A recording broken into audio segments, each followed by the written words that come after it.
today's webinar with the Center for Analytics, and where we'll have a chance to have a great presentation by Dr. Roger Zemek's lab on autonomic dysfunction using vital sign indicators to subtype via integrated neuroanalytics for guidance.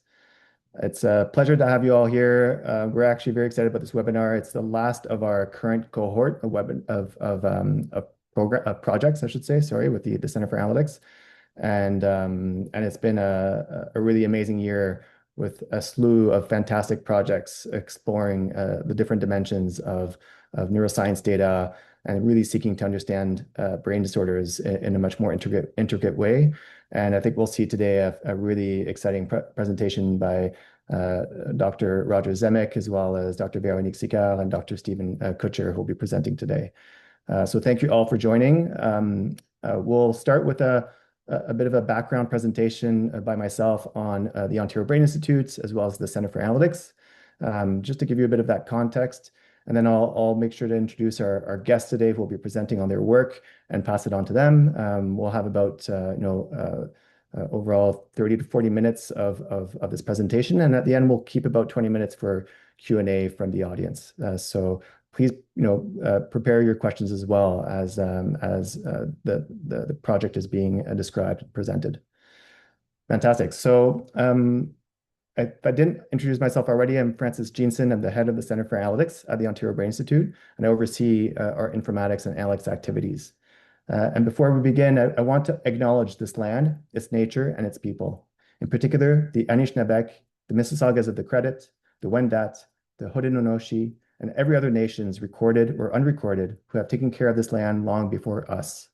Land which we must continue to take care of together. So as I mentioned, I'll start with a bit of background on the Ontario Brain Institute and the Center for Analytics. So let's get started. So the Ontario Brain Institute is a research and innovation organization that really aims at accelerating the discoveries and innovation in brain research and neuroscience. So we have a very collaborative approach. We seek to bring together experts in the domain of neuroscience research to work together, and that span multiple institutions and sites that focus on major brain disorder areas. So it's a very collaborative approach, and we form what we call integrated discovery programs, of which actually Dr. Roger Zemek and team are part of. Dr. Roger Zemek actually leads the Transcendent program, which I'll mention a little bit more about in a bit.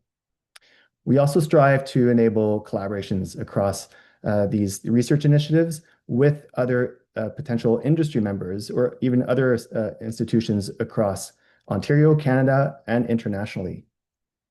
And ultimately, our goal is to accelerate care for patients and really having an impact on patients' health. And so we really adopt a connected care approach to bring patient communities together with the researchers and with these innovators from industry and other research laboratories. Here's the network of these major integrated discovery programs that OBI has formed and that are currently active with the Brain Institute. At the top, you'll see, near the center, I should say, the first big group here is called CAMBINE, focused on major depressive disorders. We also have the PON network focused on neurodevelopmental disorders, the CPNet network focused on cerebral palsy in children, adolescents, and adults. We also have the CALM program focused on major depressive disorders and mental health that are looking at multiple comorbidities in children and adolescents. And finally, the Transcendent network, which regroups this range of expertise across all these connected sites, led by Dr. Roger Zemek, focused on concussion and better understanding the impact of concussion on patients with these brain disorders. So it's a really terrific network that has regrouped a large number of research and collaborative institutions. And one of the big focus areas is for us to regroup the data that have been collected across these major domains. All these data come together on one central platform, which we call BrainCode. And BrainCode enables all these research collaborators to have a sort of virtual lab on which they can collect, harmonize their data, share and collaborate on, but also analyze so that they can generate these new discoveries. So we have over 40 institutions, as you can see on the right, that participate in this network, 1,000 users on the platform. We aim to standardize and harmonize the data that are collected. We enable data federation as well as data linkages and ultimately analyses to uncover these brain conditions and better understand them. This creates a real data discovery opportunity. The approach here is to look at these major brain disorder areas, which you can see in these purple columns, such as cerebral palsy, concussion, neural development, mental health, depression, and others. But study these across these major modalities, such as collecting clinical assessments and standardized measures, as well as neuroimaging data, genomics, molecular, wearables and sensors, and other modalities that essentially generate a much more rich view on these patients and ultimately participants in these research studies so that we can better understand the underlying condition that they may have, better predict them, and potentially even lead to better treatments. As I mentioned, all this data comes to the BrainCode platform, and here's a bit of a snapshot of our portal, which you can visit at braincode.ca, and you'll get a sense for all these rich data that are being collected on the platform, with now over 30,000 human records and 21 million clinical data points. But like I mentioned earlier, it's highly multimodal, so we also have quite a bit of imaging, molecular, genomic, wearable, and other types of data. We've enabled data sharing, so it's not just enabling sharing across these sites that collaborate on these research studies, but we also enable sharing with third parties who may have new research questions or new tools that they would like to test, validate, and improve. And so enabling access to those data become very valuable for this innovation to take place. We adopt common data elements, which enables the comparison of these data across brain disorders. And ultimately, we enable data linking, which sometimes is used to augment a data set with additional information about participants so that you can better understand their profile and maybe the trajectory over time.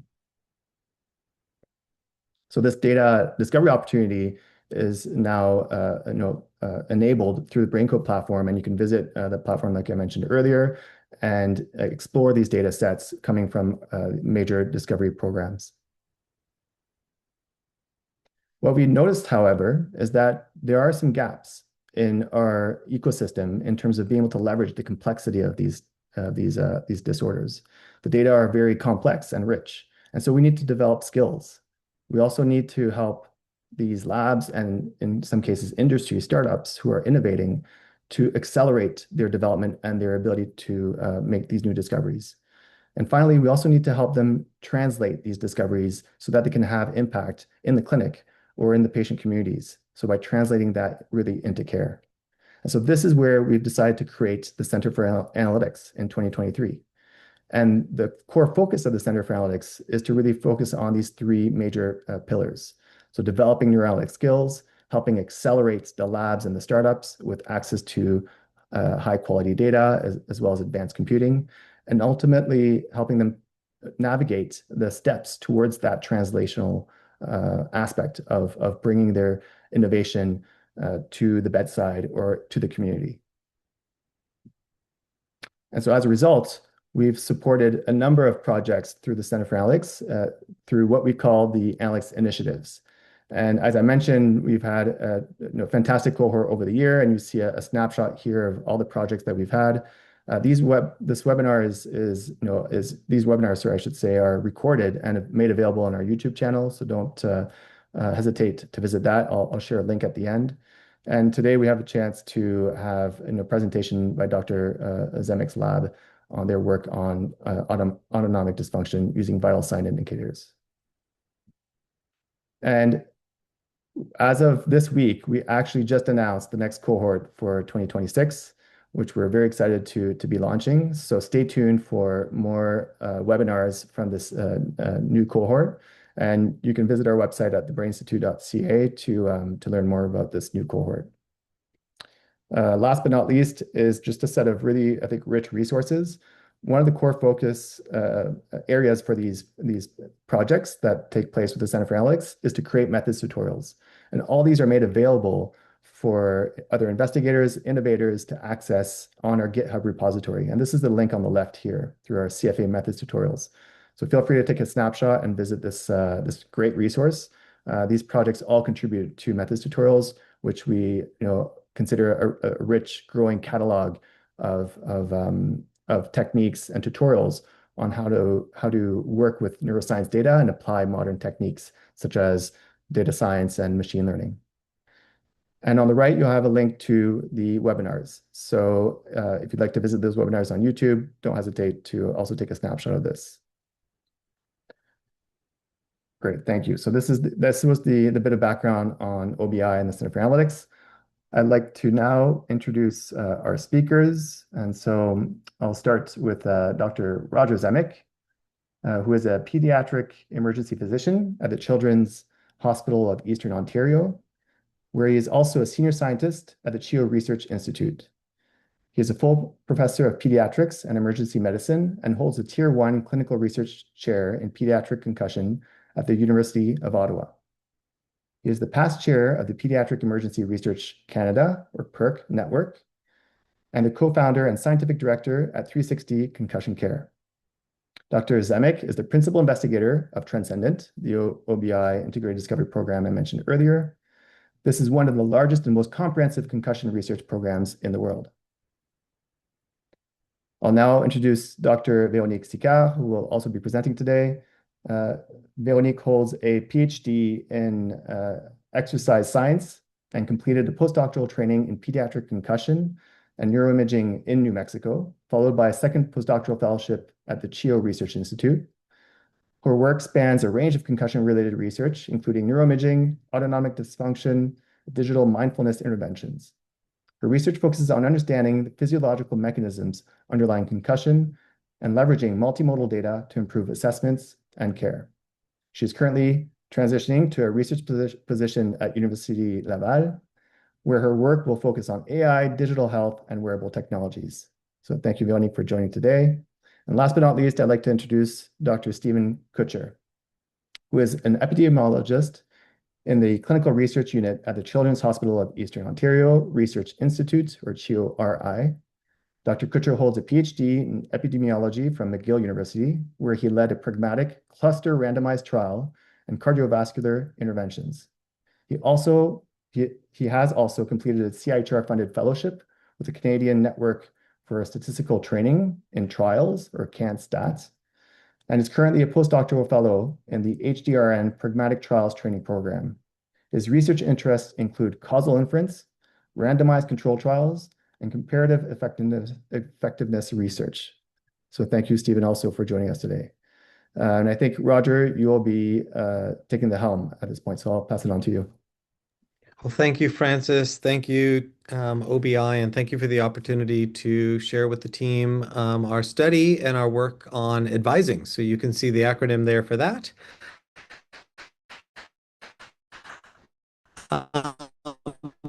Before we get started, I wanted to get everyone on the same page. We're going to be talking about concussion. We're going to be talking about autonomic dysfunction. And so let's just start off putting it as a type of a brain injury. It is due to the acceleration or deceleration of the head. That could be due to either a direct blow, falling, hitting your head on something, or even a body-to-body collision in which your head speeds up and slows down, but does not lead to a direct hit to the head. Can happen in sport, motor vehicle collisions, falls, assaults. I describe it as a software injury, not a hardware injury. Hardware injuries are things like bleeding in the brain, broken skulls, things that require surgery. This is a cellular injury, and that's why routine imaging is normal in concussion. But we know our patients feel anything but normal. So we know that this is a problem. We know people have lots of concerns. Our goal as clinician is to take our discoveries and move it to the bedside. And the way we best determine how to bring it to the bedside is determining what are the priorities that need to be addressed by people with lived experience, their caregivers, and frontline providers. I was part of a team that did a pan-Canadian assessment of what are the top research questions that need to be done. I won't read them all for you here, but here's a little link to the top 10 list that was determined from this. And as Francis introduced earlier, Transcendent is one of the integrated discovery programs, and our mission is to answer those priority questions. And how are we doing that? Well, we look at everyone. We know that often in concussion, it's focused too much on the male sport athletes, such as a hockey player, football player, and we know that there are people that have motor vehicle collisions, workplace injuries, assaults, falls, and that happened through the entire age span. So we are looking at all injuries across all ages and doing a really deep dive. And we are doing things that you'll hear about today, where we're doing what's an assessment of their autonomic dysfunction. We're doing things like with wearables, blood tests, saliva tests, pupillometry, vision, and others. For today's talk, we're going to focus more on the initial visit of the questionnaires as well as their assessment of their autonomic dysregulation. If you're curious and want to learn more about the imaging, the saliva biomarkers, the blood biomarkers, and others, I put a QR code to our protocol, which is open access, so any of you can read some more about that. But I want to talk about today, and I'm going to really be handing over the reins to Veronique and Stephen very soon, about what is autonomic dysregulation. Autonomic system is a balance in our bodies between our two main states. Our parasympathetic state, which is our normal rest, digest, normal bodily functions. Sympathetic state, think of as fight or flight. And what is that? It is the danger hardwiring when we are walking through the jungle and see a lion. For tens of thousands of years, our body depended on this fight or flight state to survive when we sense danger. Our pupils get big, our heart rates increase, the blood primarily flows to the muscles rather than the brain, and our senses filters are turned down to hear snapping twigs that could be that lion sibling. It is a survival mechanism which has allowed us to survive for tens of thousands of years. But the issue is now our brains are still wired with a concussion to have that danger. That is why our heart rates go up, our pupils are big and bothered by the bright lights, and are bothered by noises because our other sensations are less. Well, great way to survive a lion, not so great in 2026 when you're just trying to go to work, go to school, or do your activities of daily living. So one of our hypotheses is that a lot of concussion may be due to autonomic dysregulation rather than just purely concussion, or maybe a little bit of both. We know about 1/3 of people have symptoms that persist for weeks or months after their injury. And furthermore, people who have autonomic dysregulation can have a lot of similar symptoms to concussion: lightheadedness, nausea, dizziness, bothered by the lights and bothered by noise, as well as increased worries, are common symptoms of autonomic dysregulation, which can even occur outside of concussion. Some of you may have heard of a syndrome called POTS. This can happen due to lots of things. And one of the things that we need to understand in concussion is there better ways to determine who has concussion and who has both. Why is it important? If someone has autonomic dysregulation, the treatment of which is exercise. We now know that sitting in that dark room is no longer helpful and in fact can cause harm. And one of the purposes of our ultimate goal of doing this CFA is to see if we can type people to determine who can do the best treatment for the right person at the right dose at the right time. That's called precision care. And that can be exercise. And why is exercise important? Well, there's 4 ways in which exercise is important for concussion. Several ways, actually, more than that. First, exercise resets that fight or flight. For when you saw the lion, the treatment back then was to fight the lion or run away. Same thing now in 2026 with a concussion. Furthermore, exercise increases the blood flow to the brain, and the right amount of blood flow can be beneficial in helping recover it. Exercise releases a protein called BDNF, brain-derived neurotrophic factor, which is actually think of as fertilizer to help repair that brain. We know that exercise is beneficial in mood and improving and reducing anxieties and worries as well. Exercise improves concentration and exercise improves sleep. All of these are important ways to treat concussions better. So to bring it back to the patient, as Francis said, ultimately we do these research to do the discoveries to improve the lives of patients.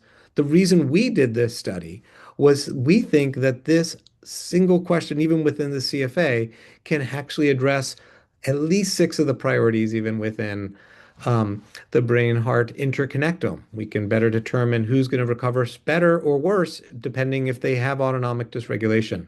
Determine who needs early referral and how and what type of physical activity should they be returning to.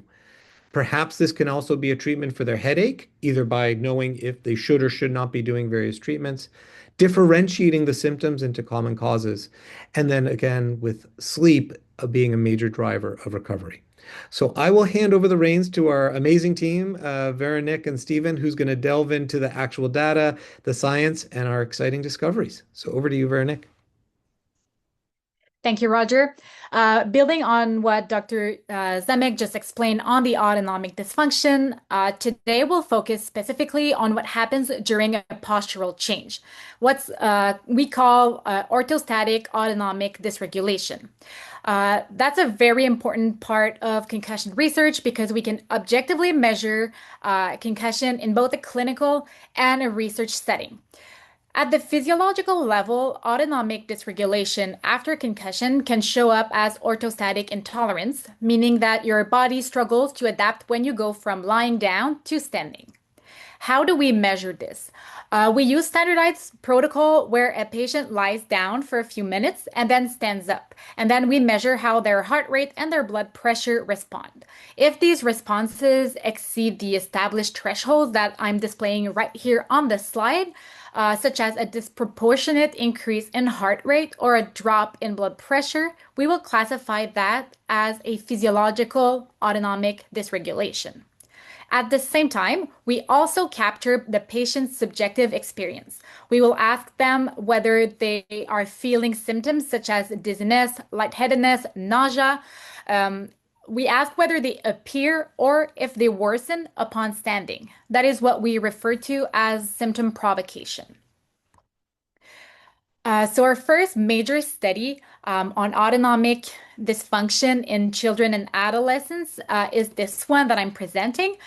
We use clinical data collected during routine orthostatic testing at the 360 Concussion Care Clinic. This was a large medical chart review, and it represents the largest study to date to examine autonomic functioning in concussion. What we found was that about 1 in 10 patients showed physiological signs of autonomic dysregulation, while 1 in 4 experienced symptom provocation upon standing. The goal of this first study was really to establish how common was autonomic dysregulation and to characterize it descriptively, providing a foundation for the more mechanistic and predictive work that will follow. In our transcendent work, we went a step further and we used a tilt table. This is a motorized table that moves the patient up to 70 degrees in about 15 seconds. This is considered the gold standard for autonomic testing. We also looked at measurements not just at one time point after standing, but repeatedly over 3 minutes. So here I'm showing you my protocol in brief. Patients rest supine for 2 minutes while we record baseline vitals and symptoms, and then we tilt them upright and we measure their orthostatic vitals and symptoms immediately upon tilting, and then at 1 minute intervals up to 3 minutes, using a blood pressure cuff and also using the standardized symptom list I showed earlier. On top of that, we are continuously recording beat-to-beat heart rate using a chest strap, which let us derive heart rate variability as an indicator of how the autonomic system is functioning. Using the Kubios HRV software, we extracted HRV metrics from the interbeat intervals and underwent data processing. So here I'm showing an example of what the data looks like after acquisition. The ECG signal is recording at 1000 Hertz, meaning that we have about 60,000 data points per minute for about 6 to 10 minutes. In theory, we could process all of this manually and create a code and derive the HRV metrics ourselves. However, there's a software that makes this process easier, and also it ensures that we have standardized and reliable processing. The software is Cubios, and I will go through the main steps in the pipeline. The first one is applying automatic noise detection and beat correction to clean the signal and normalize it. We remove artifacts, ectopic beats, and any irregularities that could bias the HRV estimates. Second, we segment the data into periods we want to analyze. In our case, this includes a resting segment and a post-tilt segment. We define these segments using the biomarkers that were imputed during data collection through the Cubios app, so we know exactly when each phase begins and ends. Then we perform a visual inspection of the ECG trace to ensure that all the R peaks are correctly identified, like the ones in the pink boxes you see. Because even small detection errors can have a significant impact on HRV metrics, especially for short recordings. This combination of automated processing and manual verification ensures that we are both efficient and that our data is of great quality. From these process signals, we derive a range of heart rate and heart rate variability metrics for each participant. I'm showing here on the slide the time domains metric, but there are way more in the other tabs. All these metrics are then exported into batch files, which are ready for statistical analyses. And we will specifically look at two metrics because they are the more informative in this context. The first one is the standard deviation of all normal to normal intervals. This reflects the overall variability in heart rate over time, and it captures the combined influence of both the sympathetic and parasympathetic nervous system. The other one is root mean square of successive differences. It reflects the short-term variability between consecutive heartbeats, and it's primarily driven by the parasympathetic activity. When we put together all of our transcendent data so far, a few things stand out. First, using the tilt table consistently gave us higher rates of autonomic dysfunction and symptom provocation when compared to the simpler active standing test. It is roughly double. However, we were expecting that because a more sensitive test catches more cases. Importantly, our work highlights that autonomic dysregulation and symptom provocation is not rare. It's a clinically relevant feature of concussion that may often go unrecognized. Second, we came across a finding that really challenged our assumptions. Going in, we expected that physiological autonomic dysregulation and symptom provocation were essentially two views of the same underlying process. So we expected to see a substantial overlap between the two. But what we found was actually quite different. When we look at all the participants with either physiological autonomic dysregulation or symptom provocation, so only taking the blue and the pink icons, the overlap is surprisingly small. The overlap is the one represented by the purple color. As you see, most individuals will fall into one group or the other rather than in both. Importantly, we observed this pattern consistently across populations. First, we observed it in children and adolescents, then we replicated it in adults. So this does not seem to be a sample-specific finding. It appears to be somewhat of a robust signal. This led us to rethink the initial clinical assumption. What if we're not looking at a single condition with two expressions, but rather we're looking at distinct subgroups of patients? And maybe these patterns are not easily captured using our traditional statistical approaches. So instead of forcing a single model, we turn to machine learning to explore whether underlying profiles emerge naturally from the data. And I'll hand it off to Stephen that will walk you through what we did next. Thank you, Veronique, and obviously thank you, Francis and Roger, for setting up what is the Community of Practice program, the Center for Analytics. Roger talking about the priority settings and the Transcendent program and the underlying features of concussion, and then as well as Veronique talking about autonomic dysregulation and the challenges that come with it in a concussion context here. So all those things kind of come together to our advising research program.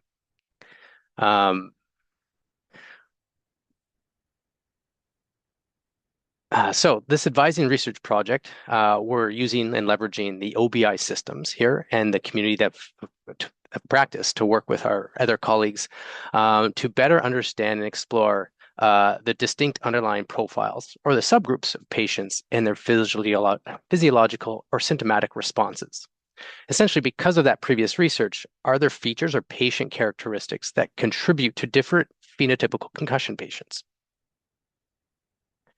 To do this, we plan to use an unsupervised hierarchical agglomerative clustering method, but I'll first go over a bit about how the data flows in Transcendent, talk about our clustering results, and then obviously some next steps that I think we're really excited about. So first, very general overview of the Transcendent Research Program. So patients come into the 360 concussion care clinics, and they have their standard of care, and they have their data collected through the electronic medical record, so the EMR. And then this clinical data can get transferred, de-identified to us at the CHEO Institute for research purposes. Obviously, there's a little bit of quality control in there to go back and forth with the team, but I won't go into those details, but we take some time to make sure it's research-ready data. Next slide. There is also research-specific data that Roger and Vero has mentioned, such as the wearables in the bottom left, such as a tilt table or pupillometer or some accelerometer, some blood samples. And we can also take this as well as other research-specific measures captured through either REDCap or these wearables, and they get sent to us at the CHEO Research Institute. Next slide. So this data gets processed, and then it gets combined with that EMR data into one large research data set. No, you can stay back in the next one. Sorry. And then this eventually can get transferred to OBI, which Francis has mentioned, which will be a location for future researchers to have access to this data at some point. But we have the data right now at CHEO, so let's take a look at what we found. So the entire Transcendent cohort, which haven't done all the sub-studies, we have over 25,000 individuals who've presented with concussion. Of those, we have about 580 who've done the 80 sub-study, and this is going up to about the end of 2025. And obviously, it's still ongoing today, so there's still more that we can include and improve this sample. But it's going through all the data cleaning and processing to try and get a wide and rich data set. We got down to about 266 participants in the 80 subsample that have 41 variables of interest with complete data. And this is after we do some near zero variance removal. So those who don't have measures who don't have variability, such as, let's say, congestive heart failure. There wasn't enough congestive heart failure in the sample, so it wasn't an important variable to include in our models. So with a bunch of this data cleaning, we now have 41 variables across 266 patients for our machine learning models to function. Okay, so we mentioned the hierarchical modeling. Clustering essentially highlights structures in the data by partitioning and or combining groups into different other groups. In this case here, we use a bottom-up approach. First, we can assign every individual their own group. So you can see at the bottom, every individual participant has their own cluster. Then we use machine learning model to compute the distance between each pair of cluster using a chosen distance metric. In our case, we selected the Euclidean distance, but others exist.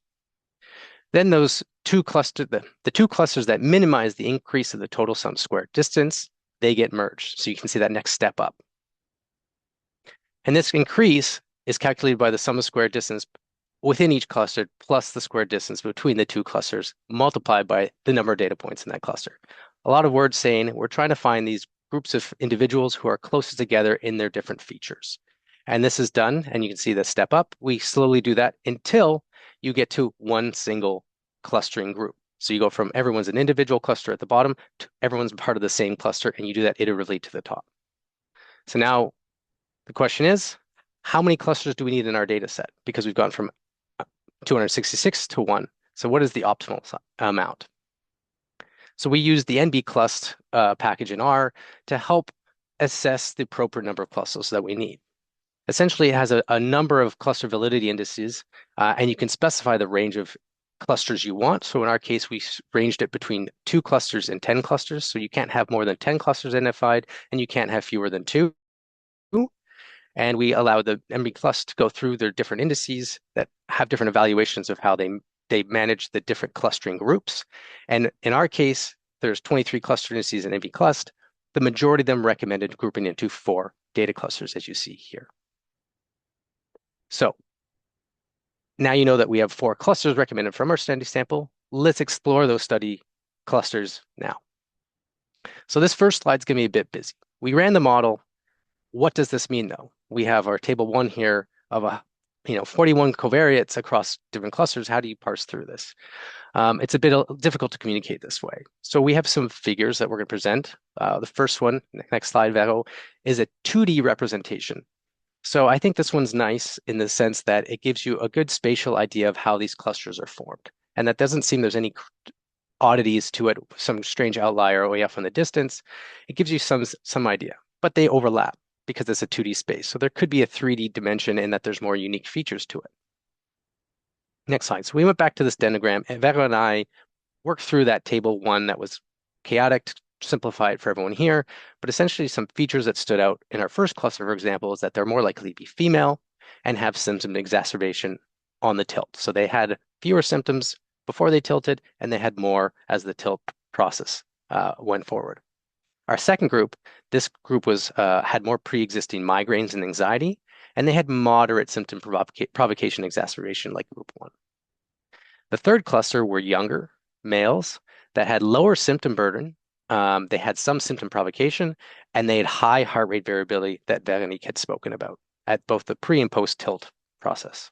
And then lastly, our cluster 4 were largely older males that had lower heart rate variability.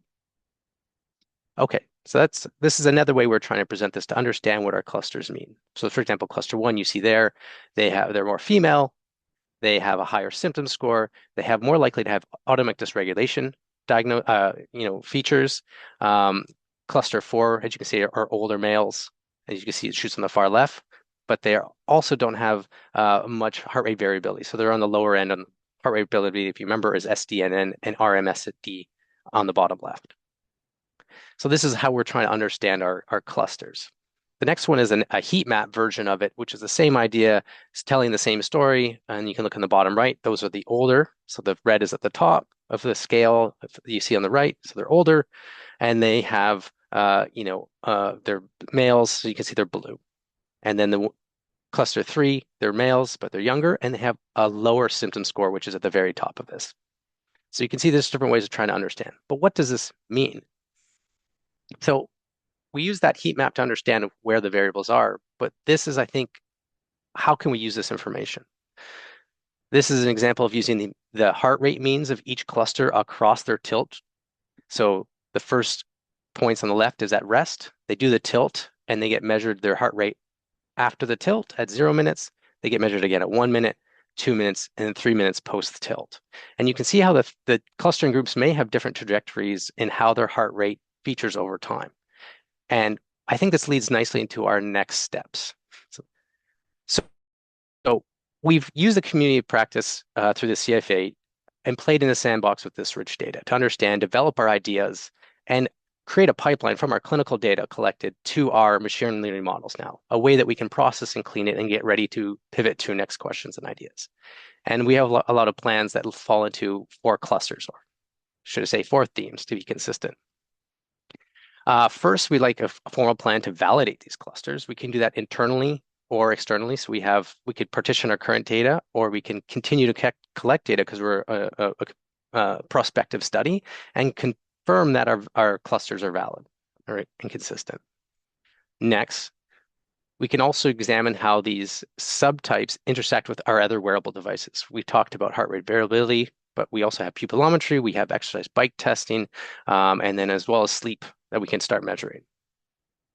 We also, as I mentioned in that graph just before this, was that there's potentially some prognostic value about how these clusters function. And we may look at that as patient outcomes, and seeing how patients improve over time, and maybe they improve differently with different interventions. So a type of precision care. And then lastly, as Transcendent in the 360 Concussion Clinic, we are a learning health system.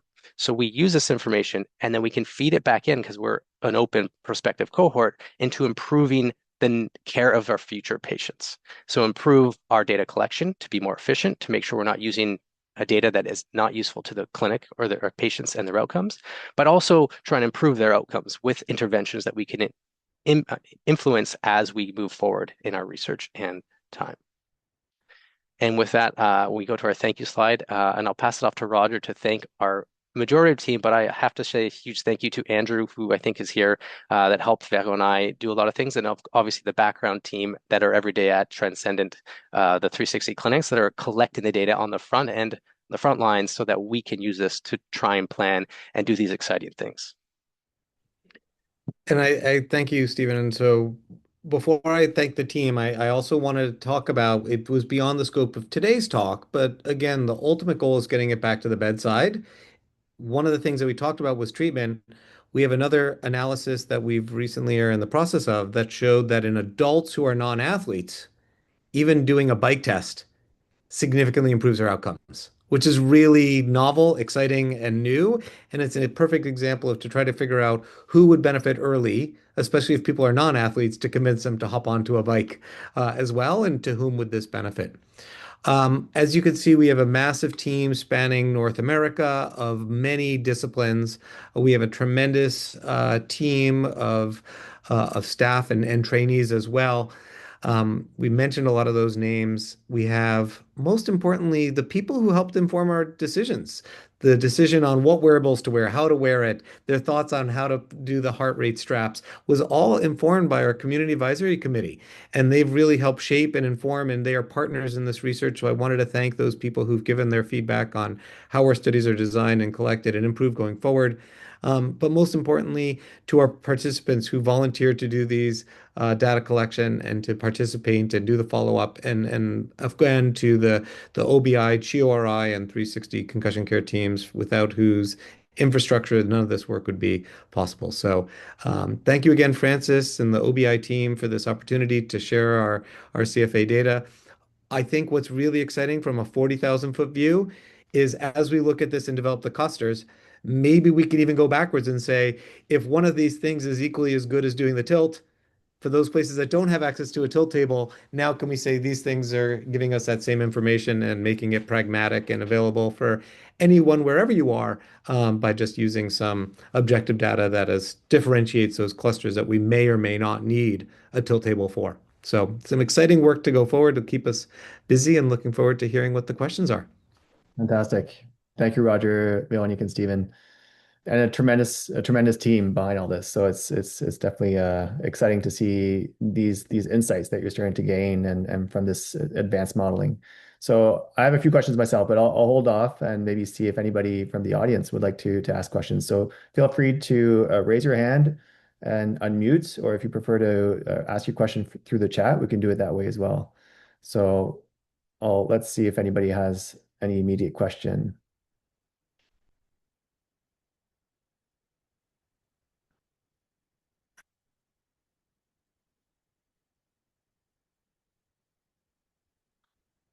Don't see any yet, so maybe I'll start while others maybe think about what their, what struck them on this really exciting research. I had a question related. I mean, I think Roger, you were sort of alluding to it at the end here, but Stephen, you're mentioning, this one of those four areas of interest, which was to improve sort of data collection and seeing how you can, create more efficiency, less burden for the patients and participants. And looking at the measures that you use for your clustering, have you thought of, because it's also tied to the flow, right? There's a flow at which patients come in, at which you're able to collect these measures. Have you thought of certain, do you think some measures might be able to reproduce the same type of clustering with maybe a reduced amount, or collecting them slightly, either differently at different time points? Have you considered those options, or do you think that's a viable area to expand on this research? So maybe I'll go 40,000 foot view yet, and then I'll have Stephen talk about the clustering of the math part. My philosophy, Francis, is that joke of you don't need to do 10-minute abs if 5-minute ab workout is just as good. And so if a person is in front of you and they're symptomatic, the more we're asking them to do, it's a trade-off. Yeah, it gives us richer data, it gives us more information and helps us make the refinement as perfect as possible. But also in the real world, it doesn't always have to be perfect as long as it's good. And as if good only requires five things rather than 10, I'd rather do five for the sake of the fact that some of these things do provoke symptoms on our patients. And I think it's not, we don't forget that it's them. And by having them do these tests, it's making them feel worse. And so, what is the least amount that we need to do that's still good enough to do the things that we want? So, some of it may be diagnostic. Some of it may be prognostic, knowing that if a person knows they're going to be better faster or longer, that's still going to be important information. Some of it may be to dictate them to a different treatment. So if we know that some of these clusterings mean that this person is more of perhaps of they're not the overlap, well, maybe it's not autonomic dysfunction driving their symptoms. Maybe it's a visual vestibular abnormality. And rather than doing bike exercise, they need to be working on visual or vestibular therapy with a physiotherapist.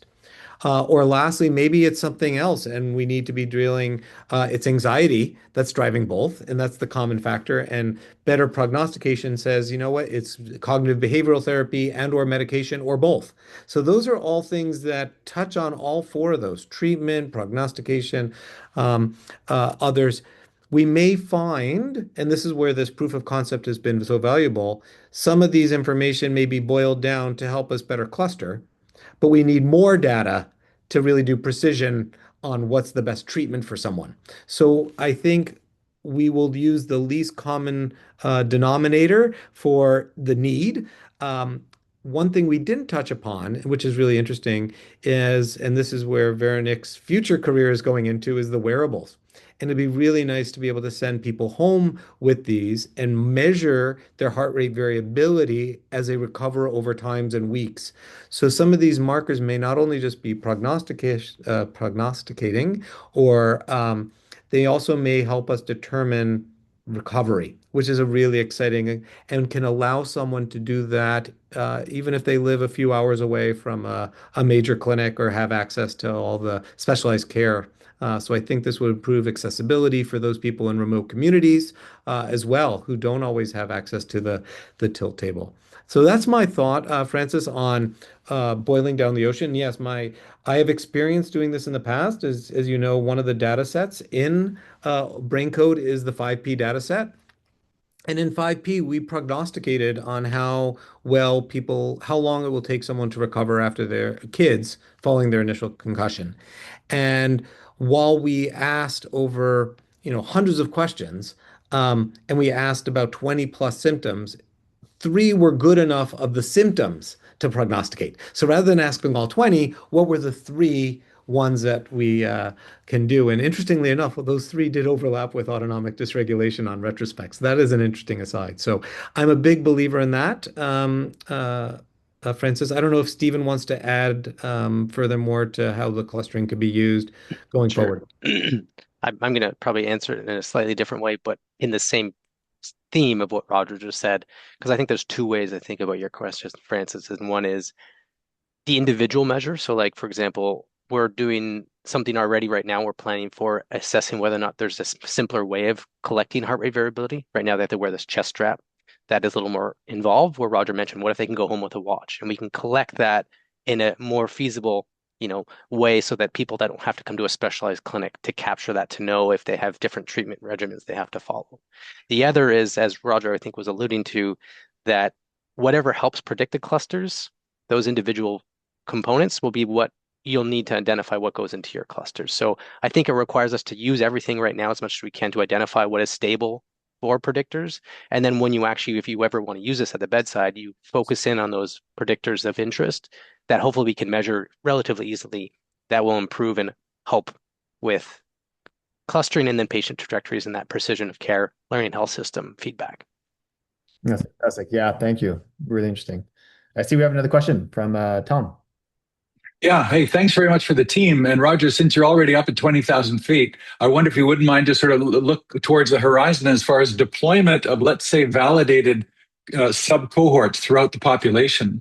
And I think, in fact, it would at some point, just one arm's length beyond the academic enterprise, think about how pragmatically you can take, a person's own wearables, their care pathways that might be deployed through primary care. What my question was is, are you aware of any data items that in the pragmatic out there regular healthcare delivery environment that might help you monitor the impact of both your diagnostic and your prognostic and potentially the implementation of care pathways and their impact. The whole idea, of course, with any of these research is to deploy it to care in the broader healthcare sector. And the question is, how would you monitor and refine that once it's launched out in the wild?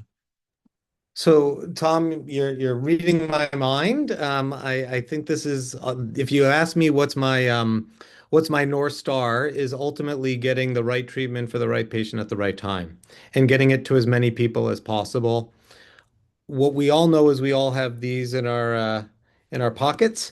And is there ways in which we can leverage our discovery of thousands of people, boil down the ocean of all these inputs, done on the gold standard way, to say, are there ways in which we no longer need to add up individual numbers of 1 plus 3 plus 5 plus 7 to get a score, but to leverage the contiguous data that can be put into an app that can run the algorithms that we know are most predictive, diagnostic, or determination of effective therapy.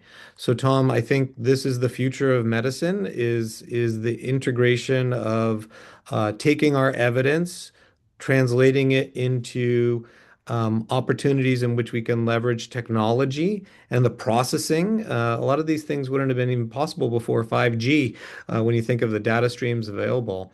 But it'd be really interesting to have people's own devices measure their heart rate variability. OBI has been partnering, and our team is about to start collect data on the Muse headbands to measure their sleep. That's also going to be important. Objective measure. But I also don't want to forget the straight up subjective is really important too, because in the end, while we can have numbers and data, we also need to make sure people are able to function. And so figuring out how well people are functioning and coaching them to even improve function, even if their numbers aren't perfect and even if their symptoms are still high, is still going to be really important. So I think building into um, some sort of device, working with industry to come up with ways in which we can take what we've learned, collect data, give just-in-time treatment advice. So if we know that someone, because of their watch, hasn't been moving in the last 3 days, and we know that movement is important, that could be a prompt that can really change care no matter where they are, and quickly. If we know based on some of our objective findings that someone's anxiety seems to be high, there has been some effective remote coaching using chatbots and others, or even connecting it to the clinical team to reconnect to that person. So I think there's opportunities, Tom, to really bend the curve. My philosophy on a lot of things in injury world is put out the fires early. If you keep the fire burning, the longer the symptoms are and the harder it is to put out. So if we get early canary in coal mine signals that the variability is taken a turn in the wrong direction, or that their symptoms have taken a turn in the wrong direction, based on that data, we can intervene sooner to get these people back to their lives better. I know Veronique is also doing a lot of stuff on wearables. I don't know if you wanted to add anything to my answer on what you foresee as a future. I think you pretty much covered it. The major part of the research right now is to identify which wearables are research grade, but also ready for patients to use. We want them to be easy to use, and most research grade technologies are not. So I think now we have to kind of bridge the two, the research and the clinical, to make sure that everyone can have access to those technologies. And also understanding who want to use it and who does not want to use it and why, and try to better understand how we can apply that research into clinical. So I think Roger pretty much covered everything else. So we discuss that all the time. So you're I think our responses are the same. Yeah. That's fantastic. Yeah, it's really exciting. I mean, the world of wearables and sensors is really booming as we know, and present a yeah, I think a huge opportunity as we're starting to understand. And I think what you're showing here is definitely reinforcing that. We I did I'm curious a little bit about, we don't have too much time, but I was a little bit curious about these the data, and like this is one of the big challenges, is gaining enough data and the strategies there. I suppose, I think, and Monique, maybe this is also a question for you, but it sounds like the wearables approach is an approach to really increase sort of the quantity. Sometimes the veracity, as we say, the quality of that data is not always the best, because it's sometimes collected outside of a controlled environment. But can the quality sort of overcome that discrepancy with quality? Yeah, I think it's someone that's something we need to think about a lot. We are currently giving participants the same heart rate chest strap to see if once they are at home and they use it, are the results similar to what we see. We ask them to wear it 5 minutes in the morning when they first wake up, still lying in bed, but also when they are doing physical activity. So I think we will be able to answer that question more precisely, maybe next year when we come back. But yeah, maybe the quantity of data might help. Most research using wearables have very small sample sizes, and here with the opportunity we have with OBI, we'll get way more data than other teams. So I think, yeah, it's something that we definitely want to do and explore. Fantastic. And I'll follow up on that, Francis. So, in the data we presented today, we wanted it perfect, just as a chance to really see what that is. We have 2,700 participants now. We will be doing these now exercises on them all and bringing them all in. To answer your question, can you overcome quality with quantity?